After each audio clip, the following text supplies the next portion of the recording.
সাধারণ ইন্টারমিডিয়েট শিক্ষকদের গায়ে এভাবে হাত তুলতে এবং তারা ককটেল বোমা ফুটায়, কিভাবে তারা এই সাহস পায়, প্রত্যেকে সাহস পায়? আমাদের যদি গায়ে উপরে তোলা হয়, আমাদের অনেকের বয়সে 16 হয় না। আপনাদের আমাদের দিকে আপনারা এগুলা খন্ড খন্ড ভাবে বাংলাদেশের মানুষকে দেখাবে। পুলিশ তাদের পক্ষ নিয়ে তারা যেন ককটেল নিক্ষেপ করতেছে, পুলিশ তাদের পক্ষ নিতেছে।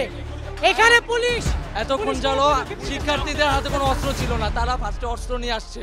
আমরা এখন প্রত্যেকটা শিক্ষার্থীর হাতে অস্ত্র, এখন তারা পার পাবে না, কারণ 1000-এর উপরে হবে এখানে শিক্ষার্থী। আমরা শান্তিপূর্ণভাবে অবস্থান নিছিলাম এখানে সায়েন্স ল্যাবে, কিন্তু ওরা শুরুতে ইট মারা শুরু করলো। কিন্তু পুলিশ আমাদেরকে একটা ভাবে, কোনো পুলিশ আমরা দেখি না যে আমাদেরকে একটু সেভ করবে, কোনো পুলিশ ছিল না।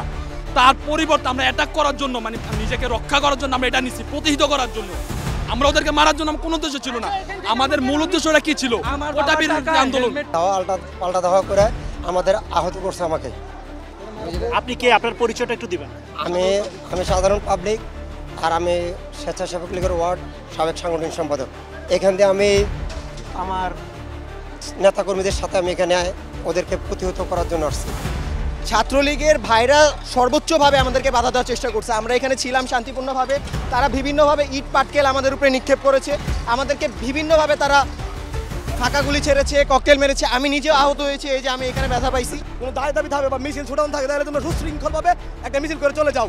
তারা বলতে তারা মিছিল করবে, মিছিল করার জন্য এসেছে। তাহলে আমরা জিজ্ঞেস করলাম যে যদি মিছিল করার জন্য তোমরা এসে থাকো, তাহলে এই জায়গার মধ্যে মারামারি হলো কেন? আমাদের সাধারণ শিক্ষার্থীদের উপর, ঢাকা কলেজের সাধারণ ছাত্রলীগের কর্মীদের উপর আক্রমণ হলো কেন? তারা বলতেছে যে ভাই আমরা করি নাই, মাঝখানে কে জানি কি ডিল মেরেছে, আমরা ঠিক জানি না।